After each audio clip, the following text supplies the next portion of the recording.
अस्सलाम वालेकुम, मैं Najam Alvi, you are watching my vlog channel. आज हम आपको बताएंगे गवादर के बारे में कुछ हक़ायक़। आने वाले वक्त में क्या डेवलपमेंट वगैरह होने वाली है उसके बारे में हम बताएंगे, और ये भी बताएंगे कि एक नया प्रोजेक्ट जो कि आप हैरान रह जाएंगे, जो कि प्लान हो रहा है, सोचा जा रहा है इस बारे में। और आप जो है हवास बाख्ता हो जाएंगे कि ये क्या हो रहा है भाई, ये क्या चक्कर, क्या ये खेल क्या चला जा रहा है गवादर में। तो ये सारी चीज़ें आपको पता लगेंगे। आपके राइट साइड पे नीचे लाल रंग का एक बटन है जिस पे सब्सक्राइब लिखा है, उसको दबा दें और फेसबुक पे शेयर कर लें। मेरी अभी बात जा रही है। तो ख़बर ये है कि कुछ बड़े, अब बड़े मुल्क भी हो सकते हैं, कुछ बड़े लोग भी हो सकते हैं। तो कभी आपने सोचा कि गवादर सी पोर्ट चाइना ने बनाई क्यों? सबसे बड़ी बात ये है, ये एक बहुत बड़ा सवाल है कि बनाई क्यों, क्या वजह थी। उसकी वजह ये थी कि चाइना की तरफ जो गर्म ठंडा पानी था, जो कि विंटर में जम जाता है, वहाँ पे तरसील थोड़ी सी मुश्किल हो जाती है और महंगी अलग पड़ती है। और ज़ाहिर बात है चाइना को ये तो ख़बर हो जाती है, क्योंकि वही मुल्क दुनिया में कामयाब होते हैं जो 10 साल आगे का सोचते हैं कि भाई 10 साल बाद हमारी आबादी कितनी होगी, हमें कितने स्कूल की और चीज़ों की और रोडों की और पोर्ट्स की ज़रूरत पड़ेगी, या फ्यूचर में हमारी जो फॉरेन पॉलिसी है उसमें बहुत से मुल्क जो है वो जल रहे हैं हमसे। कुछ मुल्क ऐसे हैं जो चाहते हैं कि बस पूरी मुल्क दुनिया ग़ुलाम बनी ले, हम मज़े करते रहें, दुनिया की हर फैसिलिटीज़ हमारे पास हो और हम ही चाँद पे जाएं, कोई जा ना पाए, हम ही जहाज़ बनाएं, हमारी चीज़ें ख़रीदें, हमारा पुराना कचरा जो है थर्ड वर्ल्ड ख़रीदें, इंडिया पाकिस्तान। क्यों कचरा ही तो खरीदते हैं हम उनका कचरा ख़रीद के अपने टीवी पे दिन रात चीखें मार रहे होते हैं कि बस इससे जदीद चीज़ कुछ है ही नहीं और हम सिक्योर हो गए, ये हो गए। जबकि वो अपनी पुरानी चीज़ें हमें देते हैं और फिर नई ख़रीद लेते हैं। ज़ाहिर बात है पुरानी को डंप तो कहीं करना पड़ता है।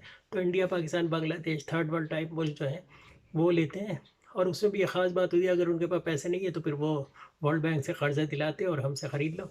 बस ये ड्रामे होते हैं और कर्ज़े में डुबोते हैं और आवाम भूख मर रही होती है और बड़े लोग कमीशन पे मज़े कर रहे होते हैं। खैर ये एक अलग चीज़ है, दूसरी तरफ चले गए, ऐसा होता है, होता होगा, ये होता है। लेकिन इंडिया के साथ तो यही हुआ है, 4 जहाज़ दे के शोर मचा रहे में चाइना से जीत गया, ये एक अलग बात है। लेकिन दूसरा गवादर क्यों है, तो उसकी ख़ास वजह ये है कि भाई उनके तरफ का समंदर जम जाता है, सब कुछ होता है, तो उन्हें जो है ये सस्ता नुस्खा पड़ता है। और आपने एक बात सोची होगी कि रशिया अफ़गानिस्तान में जंग के लिए क्यों घुसा था। रशिया अफ़गानिस्तान में जंग के लिए घुसा था क्योंकि उसे अफ़गानिस्तान नहीं चाहिए था, उसे चाहिए था कराची। उसने सोचा था पाकिस्तान जो है एक, यानी एक कमज़ोर मुल्क है और हमसे क्या लड़ेगा, हमारी बातें मानेगा जब हम।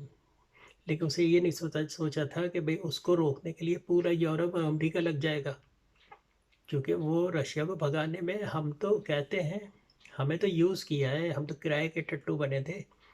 रशिया, पाकिस्तान और इसराइल ने तालिबान बनाई और उन्होंने उनको ट्रेन किया और उनसे कहा कि जाओ लड़ो जाके।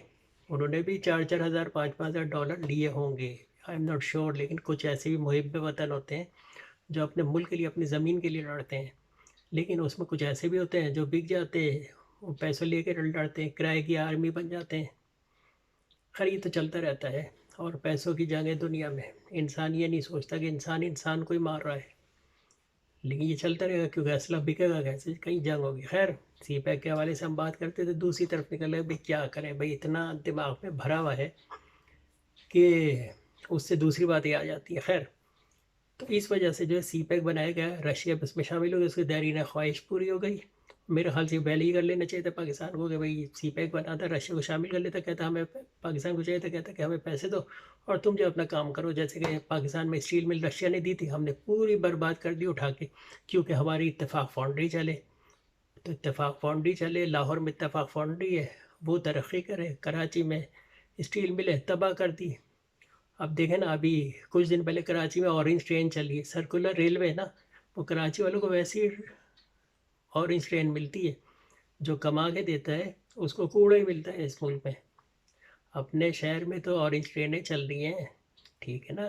क्रिकेट में भी सारे खिलाड़ी उन्हीं के हैं, कराची के लोगों को तो उठा के बाहर फेंक दिया है। एक कप्तान था, उसको ड्रामे करके घेर घार के और मिसबा उल हक ने बाहर फेंक दिया है, पहले भी उसे बाहर ही बिठाया बता।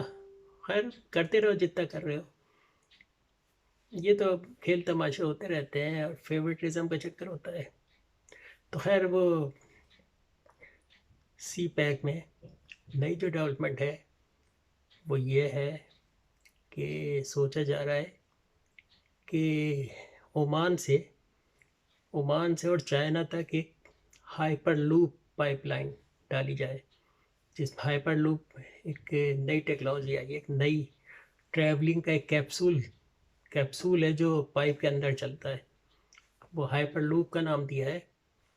और 1200 किलोमीटर पर आवर के हिसाब से चलता है, यानी जहाज़ से तेज़, जहाज़ की बराबर या जहाज़ से तेज़। अब 1200 किलोमीटर पर आवर चलेगा तो मेरे ख्याल से ओमान से उसको चाइना जाने में 5 घंटे ही लगेंगे, 5-6 घंटे में बीजिंग पहुंच जाएगा वो, अगर बिछा दी तो। खैर समंदर के अंदर सोचा जा रहा है कि वो भी बिछाई जाए, जो गवादर से होती हुई जो है सी पैक रोड के नीचे, या कराची की जो नई लाइन बिछाई जा रही है ML1 ट्रेन की, उसके नीचे ये पाइप भी डाल दिया जाए या ऊपर डाल दिया जाए। ये बहुत जदीद है, अभी दुनिया भर में आया नहीं है। और दुबई में शुरू हो रही है या हो गई मेरे ख्याल से।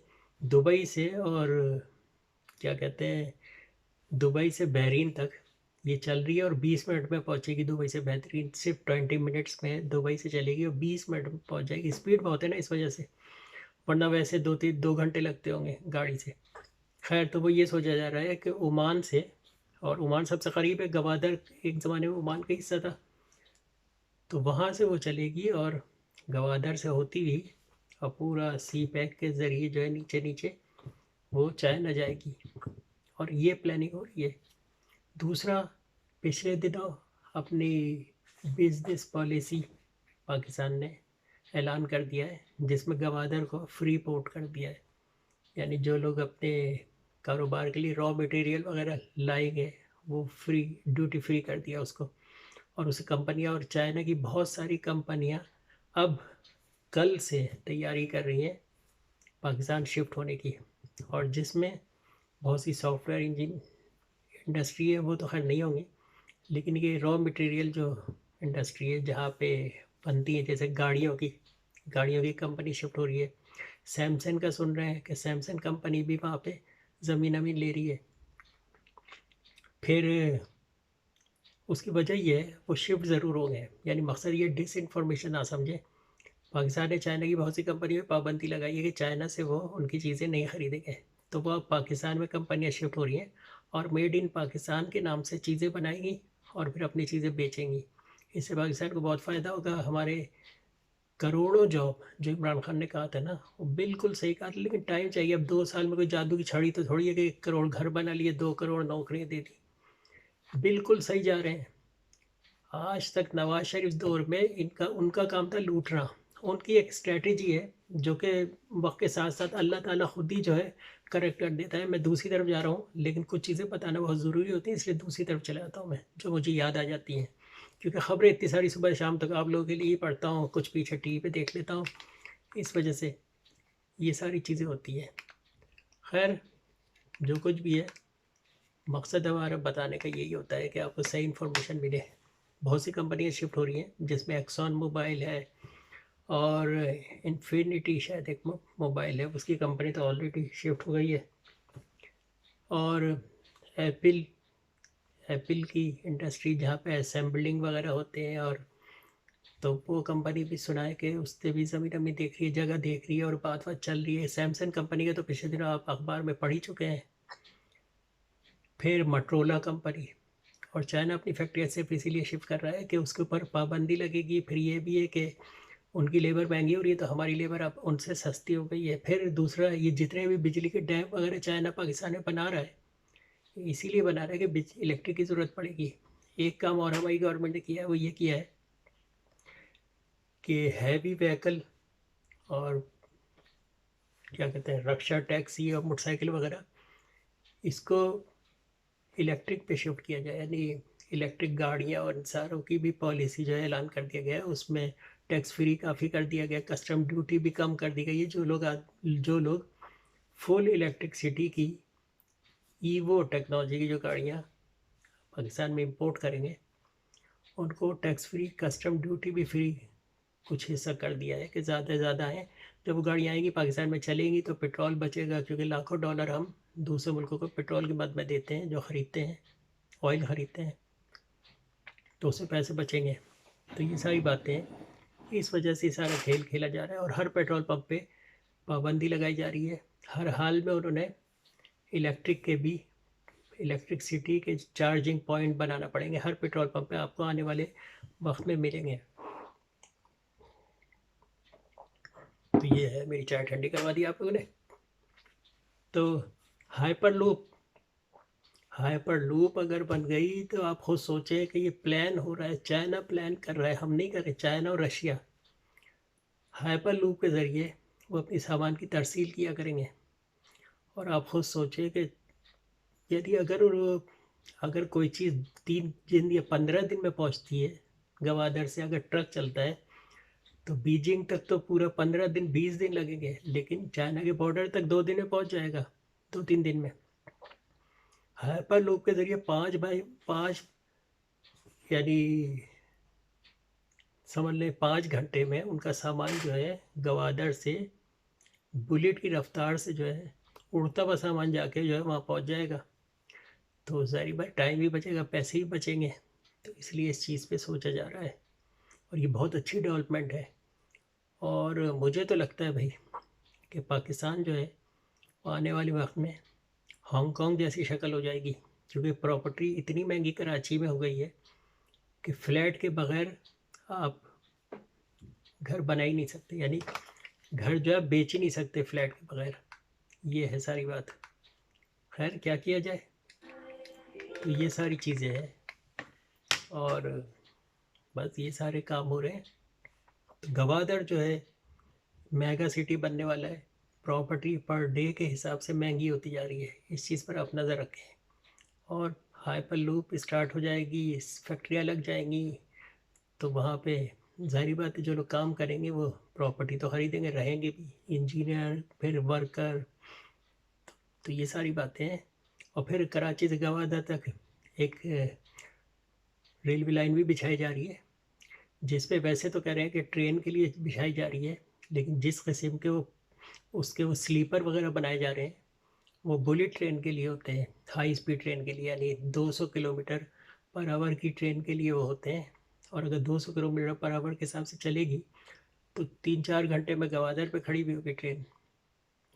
तो देख लें, बहुत तेज़ी तरक्की हो रही है और तकरीबन 1 करोड़ से ज़्यादा जॉब आने वाले अगले साल या उससे अगले साल इमरान खान के 5 साल दौर में आप देखेंगे 1 करोड़ से ज़्यादा जॉबें मिलेंगी।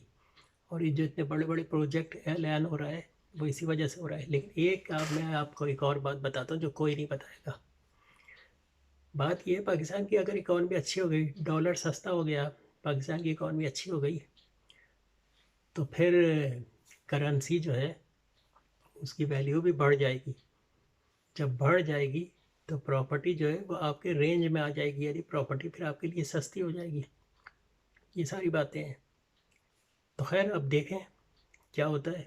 हज़ारों सीमेंट की फैक्ट्रियाँ नई लग रही हैं, फिर तेल की वक़्त ख़त्म हो जाएगी, तो जो आज हमें आंखें दिखा रहे हैं कल हम उन्हें आंखें दिखाएंगे क्योंकि हर अच्छे वक्त के साथ बुरा वक्त आता है। कोरोना वायरस की वजह से थर्ड वर्ल्ड का अच्छा वक्त आया है और डेवलपमेंट कंट्री जो है उनका बुरा वक्त आ गया है। कोरोना वायरस की वजह से चाइना सुपर पावर हो गया है, अमेरिका जो है वो डाउन होता चला जा रहा है और फिर इस्लामी ब्लॉक भी बनने वाला है।